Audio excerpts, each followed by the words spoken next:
मैं एक प्रैक्टिकल बात कहता हूं, क्या नहीं हुआ। मेरी बात से हृदय से जोशी साहब सहमत होंगे और मेरे भाई त्रिपाठी जी भी सहमत होंगे। शायद 15 या 16 में मैं कन्नौज गया एक समारोह में। जोशी साहब, डिंपल जी तब सांसद थी वहां से, अगर मैं सही याद कर रहा हूं। तो एक कार्यक्रम था, मुझे भी बुलाया गया भाषण देने के लिए। जब भाषण हो गया तो हमने कभी दिल्ली जाने के लिए कोई रास्ता बताओ सही। मेरे दिमाग में कन्नौज का चित्र दूसरा था, क्योंकि मैं उस इलाके का ही था। तो वहां के एक डीएम एसडीएम टाइप के अधिकारी आए मेरे पास, बोले सर आप कहाँ? मैंने कहा मैं यमुना एक्सप्रेस वे पकड़ना चाहता हूँ, वहां से निकल जाऊँ। जोशी साहब बता रहा हूँ मैं क्या अयोध्या में चाहता था जो आपने नहीं किया, जिसके अपराधी आप हैं। मैं अपराधी शब्द का इस्तेमाल कर रहा हूँ कांग्रेस के लिए भी, आपके लिए भी, बसपा के लिए भी। उन्होंने कहा कि एक हमारा ये पुलिस का इंस्पेक्टर आपको वहां तक छोड़ देगा, एक गुप्त टाइप का रास्ता बताया। बोले सड़क है, इससे आप चले जाइए सीधे सटासट।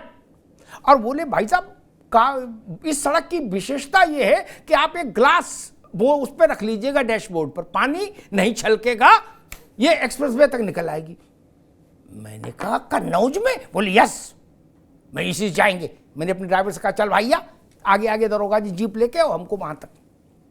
वहां आबादी नहीं थी दोनों तरफ, लेकिन बोर्ड ऐसे लगे थे बिल्कुल नीले चमक रहे, लगे हांगकांग पेरिस में है। क्या आबादी तो नहीं थी।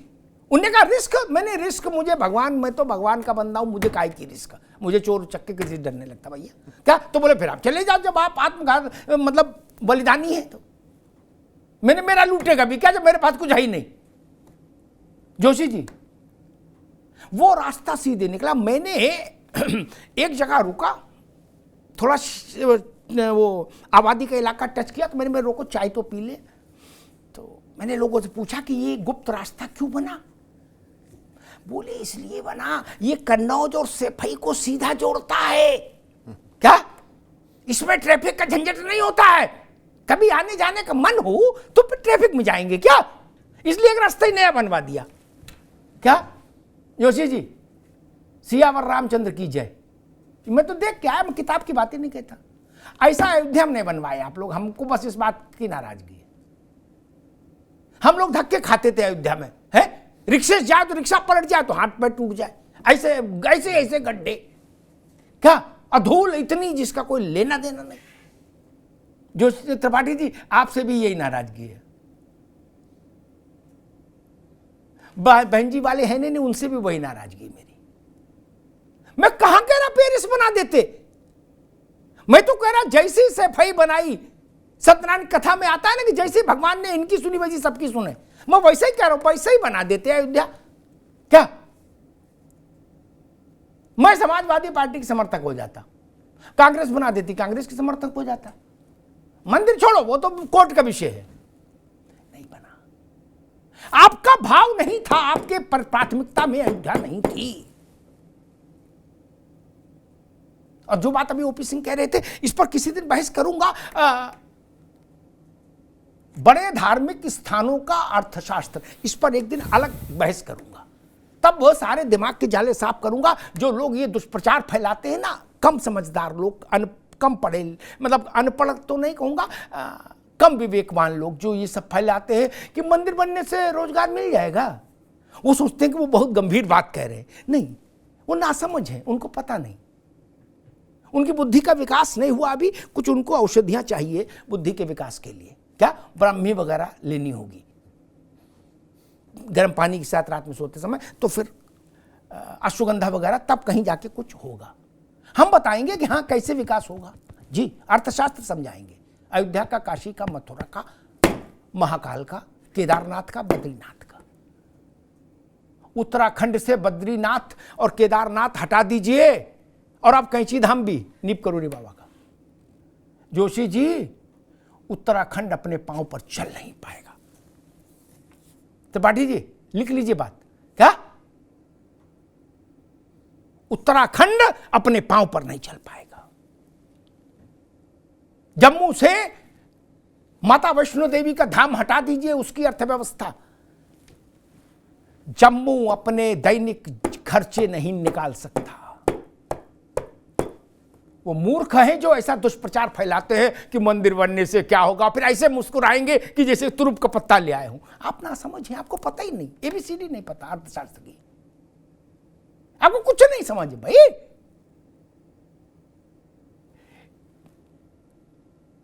बियानी ग्रुप है एक,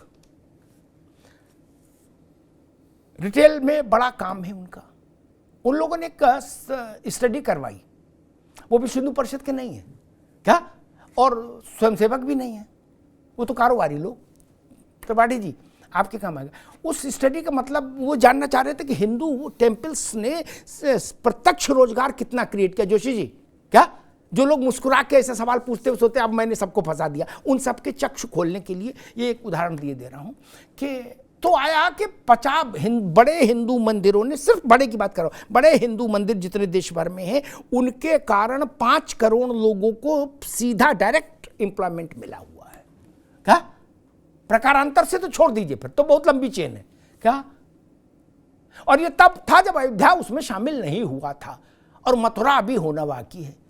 मथुरा भी जिस दिन अयोध्या जैसा हो जाएगा उस दिन मैं सोचता हूं संख्या 10 करोड़ हो जाएगी। 10 करोड़ सीधा रोजगार। भारत में कोई सरकार केंद्रीय या राज्य की इतना बड़ा रोजगार नहीं दे सकती, पंडित जी से लेके आज तक नहीं दे सकती। कोई राज्य सरकार इतना बड़ा रोजगार नहीं क्रिएट कर सकती, निजी क्षेत्र भी कोई इतना बड़ा नहीं हो सकता कि 10 करोड़ लोगों को रोजगार दे दे। ये मंदिर दे रहा है जोशी जी, इसलिए भारत का प्राण तत्व है मंदिर, प्राण तत्व। कैंची धाम जाइए, उस निर्जन वन में क्या वैकुंठ सजा है। नीप करोरी बाबा का चित्र जो बेच रहा है वो भी शाम को 2-4-5 हजार रुपया उस निर्जन पहाड़ में लेके जा रहा है। सैकड़ों लोग लड्डू बेच रहे, कोई कुछ बेच रहा, कोई पानी बेच रहा, अगरबत्ती, धूप बत्ती, फूल, फल। 2400 घंटे 365 दिन मेला है। वो अर्थव्यवस्था को सरकार दे देगी। और एक छोटी सी बात कहता हूं, वहां उत्तराखंड में ओपी सिंह जी, ये उदाहरण समझने चाहिए लोगों को। अरविंद जी, उत्तराखंड में हनुमानगढ़ है, वो हनुमानगढ़ अयोध्या में गढ़ ही है, वहां गढ़ है। नीप करोरी बाबा ने सबसे पहला मंदिर नीप करोरी के बाद वही स्थापित किया, कैंची उसके बाद 1950 से भी पहले। वहां जब मैं गया त्रिपाठी जी, तो चाय की दुकानें और ये प्रसाद की, फूल की, इसकी तो दुकानें थी 10-5 उस निर्जन इलाके में भी, और एक सुलभ शौचालय जैसी व्यवस्था भी थी। वहां एक केयरटेकर बैठा था, और उत्तराखंड के स्थानीय उत्पादों की स्थानीय लोगों ने 2 दुकानें खोल रखी थी। उनकी यहां इतनी भीड़ थी, जो दर्शन करने आ रहा था वो वहां से दाल और तमाम चीजें ले जा रहा था। इस अर्थव्यवस्था का कभी आकलन नहीं किया आपने? हैं? क्योंकि वहां दिन भर में 1000, 2000, 5000 आदमी आता है तो ले जाता है। विष्णु कमल और लक्ष्मी कमल, वहां के 2 पौधे वो बेच रहे थे। क्या? एक सज्जन एक डलिया में रख के 70-70 रुपए। क्या आप नौकरी देंगे उनको? आपके पास है नौकरियां? चपरासी की नौकरी देने में तो 27 साल लगते हैं, आप भर्ती मुकदमे में लटक जाती है। लेकिन मंदिर से नाराजगी है। बोले मंदिर क्यों बना रहे हो? मंदिर बनाने से देश चलेगा। हां जी, मंदिर बनाने से ही देश चलेगा, मैं ये कह रहा हूं। लोग जिधर सिरहाना रखते उधर मैं पैताना कर देता हूं, जिधर पैताना रखते उधर सिरहाना। मैं नई अवधारणा रख रहा हूं त्रिपाठी जी देश के सामने। मंदिर बनाने से ही देश चलेगा। जी हां, हम सबको सरकारी या व्यवस्थित निजी क्षेत्र में नौकरियां देने की इस हैसियत में है तो हमको बताइए, तो सारे मंदिर बंद करा दो। और अगर नहीं, मथुरा जाइए। एक और प्रैक्टिकल बात कहता हूं, ओपी सिंह जी, मथुरा जाइए।